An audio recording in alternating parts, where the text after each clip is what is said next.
तथागत भगवान गौतम बुद्ध तसेच परमपूज्य बोधिसत्व डॉक्टर बाबासाहेब आंबेडकर यांना आधी त्रिवार वंदन. तसेच आपले गुरु, आपले सर्वांचे गुरु भंतेजी बाकी भिक्षू संघ यांना सुद्धा त्रिवार वंदन. मी आपल्याला बाबासाहेबांनी जेव्हा धम्म दिला तेव्हा आपल्याला बाबासाहेबांनी सांगितलं की मी आपला जो समतेचा महारथ आहे, म्हणजे आपल्यासाठी बाबासाहेबांनी एवढा संघर्ष केला, अंधश्रद्धेतून आपल्याला काढलेला आहे आणि इतका संघर्ष करून आपल्याला म्हणजे माणूस म्हणून जगण्याचा अधिकार दिला. तेव्हा बाबासाहेबांनी आपल्याला काय शब्द सांगितले की हा समतेचा महारथ मी मोठ्या प्रयत्नाने इथपर्यंत आणून पोहोचवलेला आहे. तुमच्याकडून पुढे नेता येत असेल तर पुढे न्या, पण मागे आणू नका. तर आता हे शब्द बाबासाहेबांचे ह्या गाण्याच्या रूपातून आहे का. निबिड जंगले तुडवीत आलो, निबिड जंगले तुडवीत आलो, फोडून टाहो रथ समतेचा असा आणिला, सांभाळून न्या हो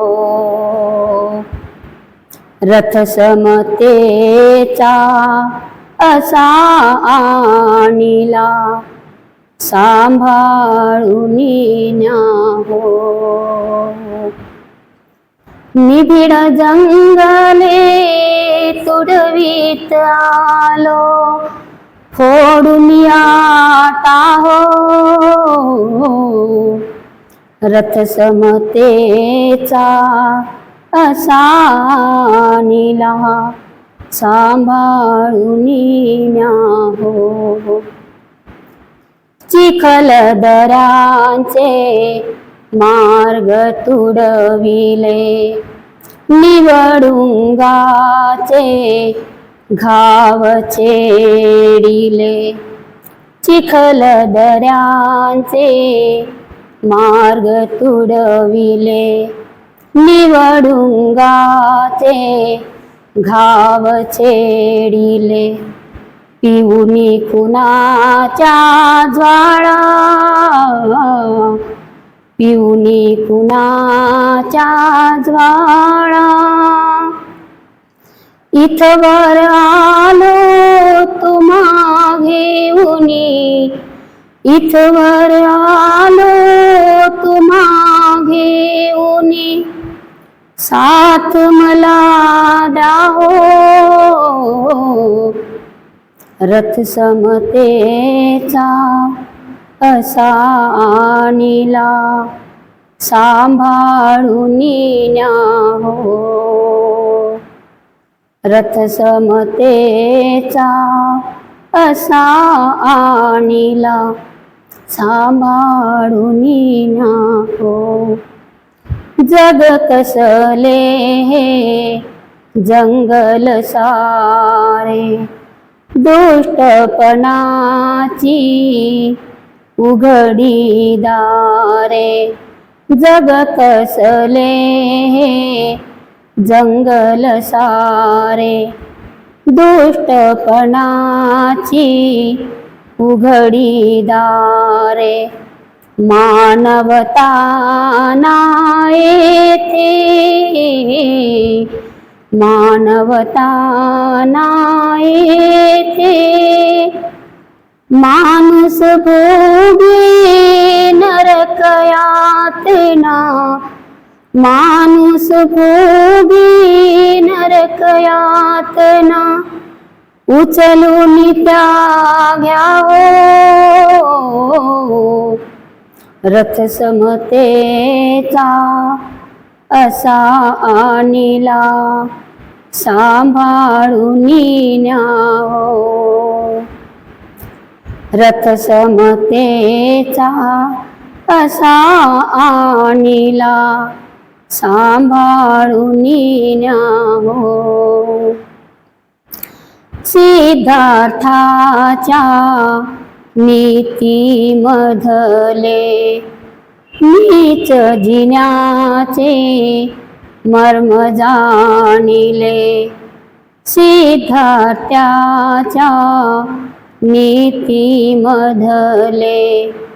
नीच जिण्याचे मर्म जाणिले।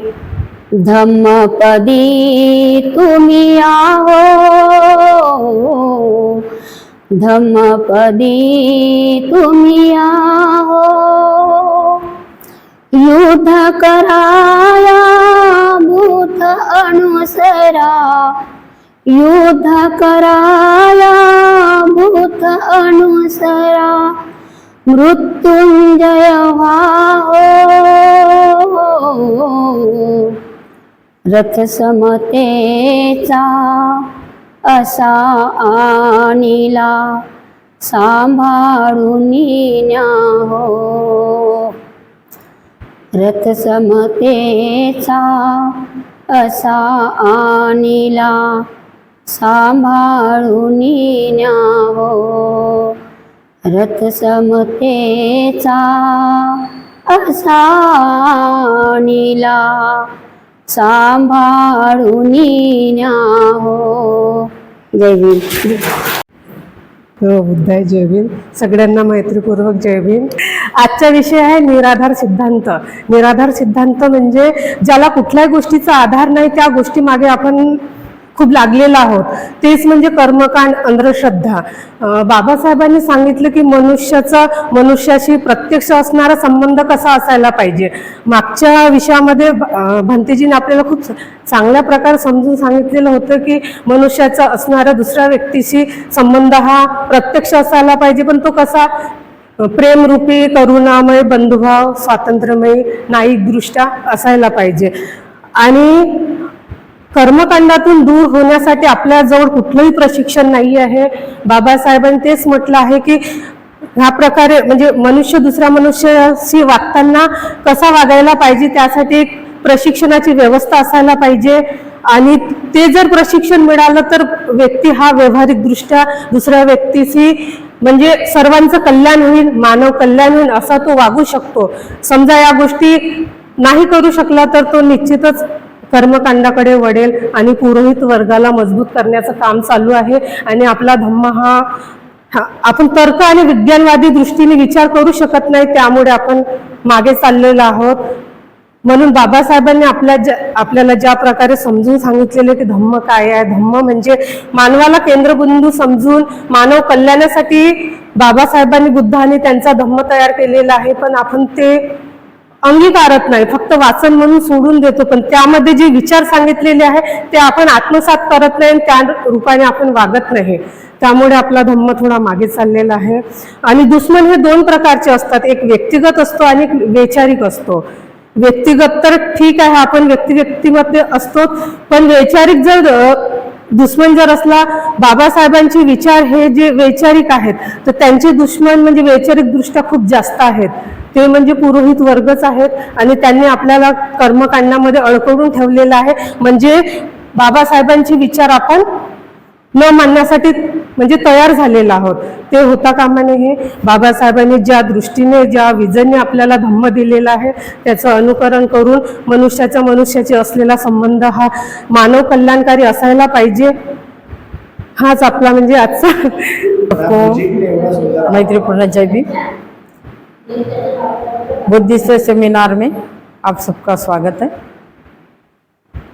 आज हमारे जो पूजनीय गुरुजी हैं भंते धम्म सारथी, तो उन्होंने हमें अभी तक वो जो अंधश्रद्धा के बारे में सिखाया था तो हमें ज्ञात ही है। आज का विषय है निराधार सिद्धांत, और बाबा साहब ने यही सिद्धांत पर ज़्यादातर भर दिया है। क्यों दिया ये आप सभी को भी मालूम है, ये बताने की जरूरत नहीं है। तो निराधार सिद्धांत का मतलब ये क्या है, जिनको आधार नहीं, जहां से कोई तर्क शक्ति ही नहीं चलती,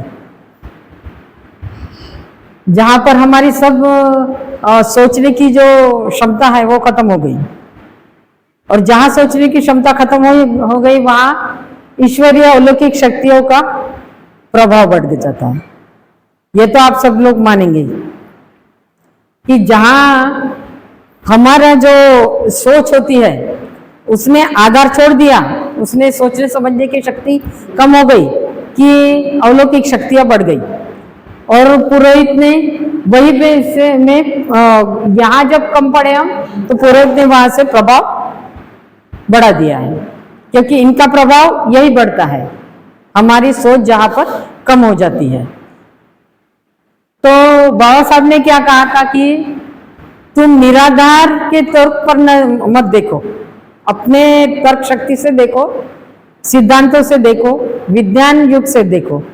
लेकिन जब हम बाबा साहब के जाने के बाद, बाबा साहब थे तब तक तो उन्होंने समझा, हम समझ गए, लेकिन उनके जाने के बाद जैसे जैसे हमारे विद्वत्ता ग्रहण करने वाले जो लोग थे उन्होंने बताया, हम वैसे वैसे चलते गए। तो निराधार सिद्धांत वहीं से पनप गया। बाबा साहब ने कहा था कि मनुष्य का मनुष्य के साथ जो व्यवहार है वो अच्छा होना चाहिए, ठोक होना चाहिए और ईमानदारी से होना चाहिए, प्यार मोहब्बत से होना चाहिए। तो उसके लिए हम परिणाम क्या होगा कि मानव का कल्याण होगा। लेकिन हमने वो नहीं सोचा, हम इसकी तरफ बढ़ गए। जो अलौकिक शक्ति है, अद्भुतता है, जहां बाबागिरी होती है, हम उसी दिशा में चले गए। एक छोटा सा उदाहरण कि जानवर का लेते अपन कि कहीं घास फूस दिखा हरा भरा, एक लाइन से जानवर जा रहा है और एक में से किसी एक गाय का या बछड़े का ध्यान उस हरे भरे घास की तरफ जाने दो तो उस दिशा में जाएगा। तो जो पीछे उसके आने वाले हैं वो ये नहीं देखते सामने की लाइन तो चली गई है, ये अकेला ही उसके तरफ जा रहा है, वो नहीं सोचते, क्योंकि उनके सोचने की जो तर्क शक्ति वो नहीं रहती। वो जिस दिशा में वो बछड़ा या गाय गई है उसी दिशा में वो पलट जाते हैं। तो उसी टाइप का हमारे मनुष्य का भी वही तय हो गया है कि जिस तरह जिस दिशा में आगे वाले गए उसी दिशा में हम उनके पीछे पीछे गए। हमने सोचने की समझने की शक्ति हमारी कम हो गई, कम हुई नहीं, हमने कम कर दी, क्योंकि इनका प्रभाव बढ़ गया है, हमारे पुरोहित का प्रभाव बढ़ गया है। इसलिए अब अभी का ही उदाहरण लेते हैं अपन। भंते जी ने बताया, जो मार का जो बताया है, तो कितने लोग वो दीक्षा भूमि से जैसे निकले पैदल यात्रा, और वो बता रहे कि नहीं महाबोधि मुक्ति आंदोलन होना चाहिए, होना चाहिए का नारा सब लगाते, लेकिन कोई ऐसा सवाल पूछता क्या, अरे अपन ने होना चाहिए बोले तो हो जाएगा क्या? उसके पीछे कुछ तो कारण होना चाहिए ना, कुछ तो ठोस ऐसा कारण होना चाहिए कि हम ये जो आंदोलन छेड़ रहे हैं उसका मुख्य उद्देश्य क्या है। मुख्य अभियंता कोई तो होना ना, वो उसको समेटने वाला, उसका प्रश्न चिन्ह उठाने वाला तो कौन है? तो भंते जी ने बताया ना, सुप्रीम कोर्ट तक तो जाते ही नहीं, यही वो चिल्लाते नहीं महाबोधि विहार मुक्त होना चाहिए, हमारे चिल्लाने से मुक्त हो जाएगा। लेकिन यहां हमें अपील करनी पड़ेगी ना, जब हम सुप्रीम कोर्ट में जाएंगे, उनको हमारे सवाल उनके सामने रखेंगे, उनकी फीस भरेंगे, उनकी जो कुछ भी फीस है हम भरेंगे, तब जाकर वो जो वकील रहेगा हमारे केस लड़ेगा और आगे वो हमको न्याय मिलना के देगा। हमारी चिल्लाने से होंगे क्या? इस गांव से 10 लोग जम गए, उस गांव से 10 लोग जम गए, उस गांव से 10 लोग जम गए, झोलियां भर रही है, माल कहाँ जा रहा है इसको पता नहीं, माल तो भर रहा है लेकिन जा कहाँ रहा है, मालगाड़ी तो दिखती नहीं, माल लेके जाने वाली गाड़ी दिख रही क्या? खाली पीली लोग झोला लेकर चल रहे, लेकिन माल जा रहा है तो कहाँ जा रहा है इसके बारे में कोई सोच रहा है क्या? नहीं। वो महाबोधि आंदोलन जब हुआ तो कई भंते जी ने ये मोबाइल पर अपने नंबर दिए कि हमें मदद करो, हम भूखे प्यासे हैं, हमें पानी नहीं मिल रहा है। तो लोगों ने हमारे से जो वरिष्ठ लोग थे, जो बड़े बड़े भाषण देते, बहुत प्रचार प्रसार करते और प्रवचन देते, उन लोगों ने ये नहीं सोचा कि वो भंते जी जो नंबर दे रहा वो सचमुच वहां पर मौजूद है क्या, ये किसी ने नहीं देखा। वो वहां पे क्या करता है, किस टाइप से उनका संगठन है, ये किसी ने नहीं देखा। वो जमा कर रहे हैं बिहार में, वो नहीं वो जन आंदोलन शुरू है अपना, वो महाबोधि विहार का, उनको खाने पीने की बहुत परेशानी है, चलो उनको मदद करो। तो कई महिलाओं ने घर के से छुप कर बोलो या इतने दान जमा किए और इतना दान गया वहां पे और उनके नंबर पर गया, लेकिन उसके बाद जब पूछा गया तो वहां किसी ने ही डकार नहीं लिए कि ये जो कुछ भी तुमने भेजा है वो हमको मिला है, हमने इस काम में लाया कि उस काम में लाया। उनको किसी ने सवाल नहीं किया, उन्होंने किसी ने जवाब नहीं दिया, तो वो पैसा गया कहा। 20-20 लाख 25-25 लाख रुपए बिहार में जमा हुए और बिहार के थ्रू उनको भेजे गए। कहाँ है वो पैसा वहां भेजने के बजाय यहाँ सुप्रीम कोर्ट में क्यों नहीं लगा? ऐसा किसी ने नहीं कहा कि यहाँ बैठ के क्या कर रहे थे, चलो अपन वहीं पे लड़ेंगे। लड़ना है ना तो हम कानून से लड़ेंगे, बाबा साहब ने कानून बताया ना, तो कानून से क्यों नहीं लड़ेंगे हम? इसके बारे में किसी ने सोचा क्या? नहीं, क्योंकि हमारी तर्क शक्ति ये काम नहीं करती थी। वो कोरोना के टाइम में भैया ने बताया है, बजाना बुझाना हाँ आवाज करना है, कुछ तो संगीत गुनगुनाना, गुनाना बजाना बुझाना है, ये जो कुछ हुआ तो ये उनकी शक्ति थी, वो उनकी अलौकिक शक्ति थी पुरोहित की। अब एक थोड़े से वो वायरस था, एक बीमारी बोलो उसको, वो बीमारी बजाने से बुझाने से जलाने से और गुनगुनाने से दूर होने वाली है क्या? हमें कोई बीमारी हो रही है, हम रोज गाना गाएंगे कि वो गाना गाते रहो, वो बीमारी दूर होगी क्या? हमें तो डॉक्टर के पास जाना पड़ेगा, उस बीमारी का सही इलाज सही डॉक्टर खोजना पड़ेगा ना, वहां पे जाके हमको डॉक्टर को बताना पड़ेगा हमको ये बीमारी है। वो वायरस पूरी भारत में फैल रहा है और उस वायरस के लिए तुम बजा रहे बुझा रहे गुनगुना रहे, तो किसी ने तो भी ऐसी तर्क शक्ति लगाई क्या कि नहीं, अरे ये क्या लगाया इन्होंने, बजाओ बुझाओ जलाओ उठाओ, ये क्या है? अरे उसके लिए डॉक्टर आने जाए ना, उन डॉक्टरों के पास होंगे ना, उसकी दवाई वो देंगे ना, हम ही क्यों अंधश्रद्धा में करेंगे? हमारे बाजू में हमने नहीं किया वो, क्योंकि हमारे घर में है थोड़े से सोच विचार के लोग, बोले ये इतने बजाने से क्या होने वाला है, बजाने से लोग जमा होंगे, ज्यादा से ज्यादा कौन मरा इनके घर में करके, क्योंकि वो सब अदर कास्ट लोग हैं मेरे आजू बाजू में, तो उनके यहाँ डेथ हो गई कि वो बजाना शुरू हो जाता, तो हमको इतना मालूम है कि इनके घर में कोई डेथ हो गई तो बजाते। तो मेरे इधर का लड़का बोले ये बजाने के लिए बोल रहे हैं, तो जो मरता है तब बजाते, हमने बजाना शुरू किया तो लोग तो जमा होंगे, इनके घर में कोरोना वाला कोई तो भी गया, फिर ये ऐसा क्यों बोल रहे बोले? हाँ यानी सोचने की वहां शक्ति, तो थोड़ा सा मैं हंस रही और मैं बोली अरे ये सब इनके पंडे है ऐसे।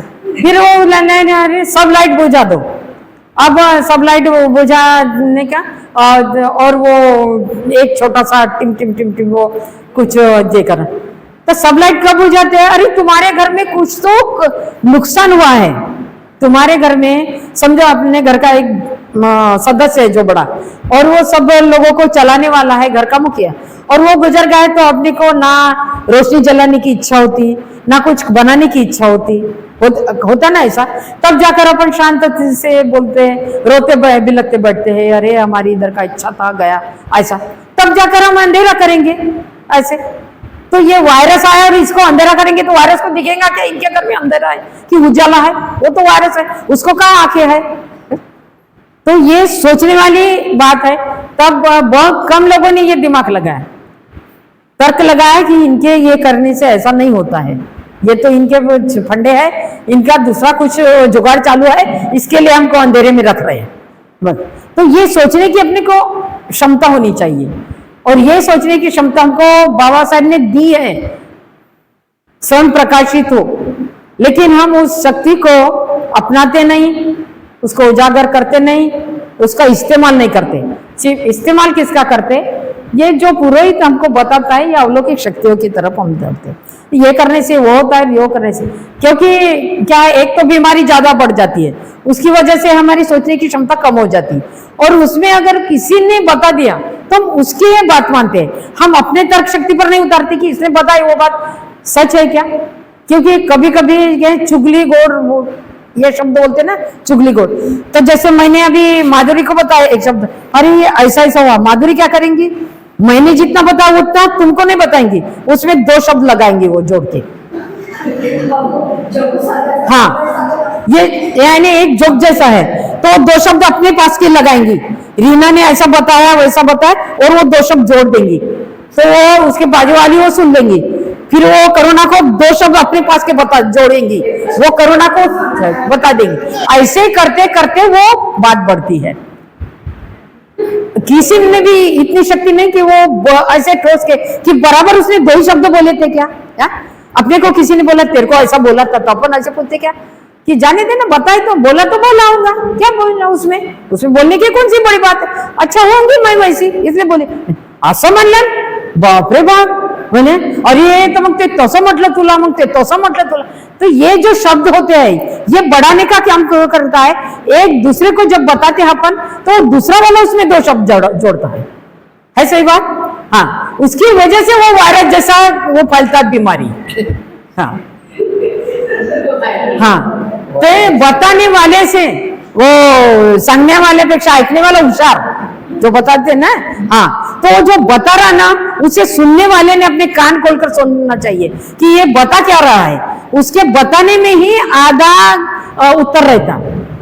हाँ, तब जाकर अपन, तो ये सोचने की क्षमता, तो बाबा साहब को तो कितने लोग थे ऐसे भड़काने वाले, बताने वाले, तो बाबा साहब ने ऐसा किया कि जिसने जैसा बोला वैसा ही किया क्या, नहीं, उन्होंने सोचने की क्षमता थी उनको, अपने तर्क शक्ति पर उतारते थे खरे, तब जाकर उन्होंने इतना बड़ा बुद्ध धम्म लिखा, इतना बड़ा अपने को समता दिया, बंधुता, मैत्री, और अपने को स्वतंत्रता क्यों की, बिना ढाल तलवार के, बिना रक्तपात किए जब अपने को इतनी स्वतंत्रता मिली, ये क्या है, किस जोर पे मिली, ये तर्क शक्ति के जोर, सिर्फ सोचने की, इनकी सोचने की क्षमता थी। ऐसा बाबा साहब दूसरा बनेगा नहीं, बना भी नहीं और बनेगा भी नहीं, चाहे मोदी जी भी कितना भी जोर लगा दो, फेविकॉल का क्यों नहीं जमेगा, टूटेगा भी नहीं तो जुड़ेगा भी नहीं, जो है अखंड वो है। बाबा साहब है तो उसके बाबा अलग और साहब अलग नहीं होगा, वो बाबा साहब जुड़ के रहेगा, और वो बाबा साहब हमारे दिल में उतरे हैं, तो हम तो उसके तर्क शक्ति पे, उन्होंने जो बताया है उनके तर्क शक्ति पे हम उतरेंगे। हम इन अलौकिकता, ये पुरोहित ये वगैरह हम कुछ भी नहीं सोचेंगे इसके बारे में। ये पुरोहित हमारे जो स्टडी में है, हम जो पढ़ते हैं, पढ़ाई करते हैं, हम घर में बनते जी जो बताते हैं, घर में जाकर आप लोग बैठते होंगे तो तब ये बातें याद होती होंगी, तब तो चिंतन होता होगा उस पर। तो चिंतन करते समय हमने यहाँ पे क्रॉस मार्क ही करना है पुरोहित की तरफ। जहां यहाँ पे हमने क्रॉस मार्क किया कि समझ जाओ ये पूरा तर्क जो है हमारे में उतर जाएगा, खरा उतरेगा, और तब जाकर हम ये जन कल्याण के लिए करेंगे, और निश्चित रूप से करेंगे। ये जो निश्चितता है, ये बाबा साहब का ध्येय उद्दिष्ट है कि एक मनुष्य ने वो जन कल्याण के लिए करना चाहिए, न कि इस अलौकिक शक्ति के लिए। इसलिए ये जो अलौकिक शक्ति है ये मानव कल्याण के लिए नहीं है, हमारे अच्छे व्यवहार के लिए नहीं, हमारे प्रशिक्षण के लिए नहीं है। हमारे प्रशिक्षण के लिए ये है तर्क संगत विज्ञानवाद है। उदाहरण था ना, वो रमाई ने कितना ये किया था कि वो विठल के इसमें जाने के लिए पंढरपुर, अगर चाहते तो बाबा साहब वहां भी उनको लेके जा सकते थे, लेकिन बाबा साहब को मालूम था ना कि मैं यहाँ पे जाऊंगा तो जिस क्या बोलते चिकन से हमने इन्हें बाहर निकाला है, गंदगी से, जिस गंदगी से, हाँ हाँ नहीं, हाँ पूरा मालूम था ना कि वहां पे वो बुद्ध के अवतार के उसको वैसा कर दिया है। फिर भी वो कीचड़ से जहां से मैं निकला हूँ और समाज को निकालने की तैयारी में हूँ, और फिर से अगर मैं जाऊंगा तो मेरा समाज तो वहीं पे जाएगा ना। इसीलिए उन्होंने रमाई को भी विरोध किया ना उस बात के। हाँ हाँ, जब वो तुम्हारे लिए हक की जगह बना रहा हूं मैं।